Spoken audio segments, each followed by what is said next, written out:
That is high in the air. যুক্তরাষ্ট্রকে হারিয়ে white wash এড়ালো Bangladesh. যুক্তরাষ্ট্রের বিপক্ষে হোয়াইট ওয়াশ এড়ালো বাংলাদেশের তৃতীয় ম্যাচে যুক্তরাষ্ট্রকে 10 উইকেটে হারিয়েছে টাইগাররা। মুস্তাফিজের বোলিংয়ের পর ব্যাটিংয়ে জ্বলে উঠেছে তানজিদ তামিম ও সৌম্য সরকার।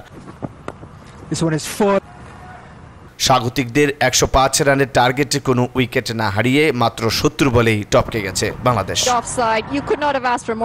হিটসনে প্রথম 2 ম্যাচে খুঁজে পাওয়া যায়নি বাংলাদেশকে। তৃতীয় ম্যাচে এসে বাংলাদেশ বুঝতে পেরেছে প্রতিপক্ষ অস্ট্রেলিয়া কিংবা ভারত নয়, তারা খেলছে টি-20 নবীন দল যুক্তরাষ্ট্রের বিপক্ষে। প্রথম ম্যাচে ব্যর্থ ছিলেন বোলাররা, দ্বিতীয় ম্যাচে ডুবিয়েছেন ব্যাটসম্যানরা।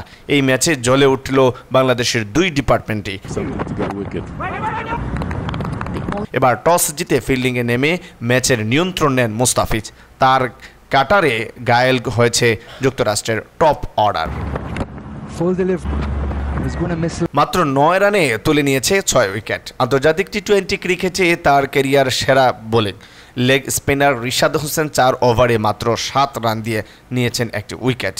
তারপরও সিনিয়র ও জুনিয়র সাকিবের বেহিসেবি বোলিংয়ে 9 উইকেট হারিয়ে যুক্তরাষ্ট্রে তুলেছে 104 রান। তানজিদ তামিম ফর্মে আছেন। এই ম্যাচে রান পেলেন সৌম্য সরকারও। সহজ টার্গেটের শুরু থেকেই 2 টাইগার ওপেনারের আক্রমণ। আগ্রাসনে এগিয়ে জুনিয়র তামিম, তার ব্যাট থেকে এসেছে ম্যাচের সর্বোচ্চ 58 রান। 42 বলের ইনিংসে 3টি 6, বাউন্ডারি 5টি, 2 ছক্কা 4 বাউন্ডারিতে 23 বলে 43 সৌম্য সরকারের। 11 ওভার 4 বলে কোনো উইকেট না হারিয়ে ম্যাচ জিতল Bangladesh. That is high in the air.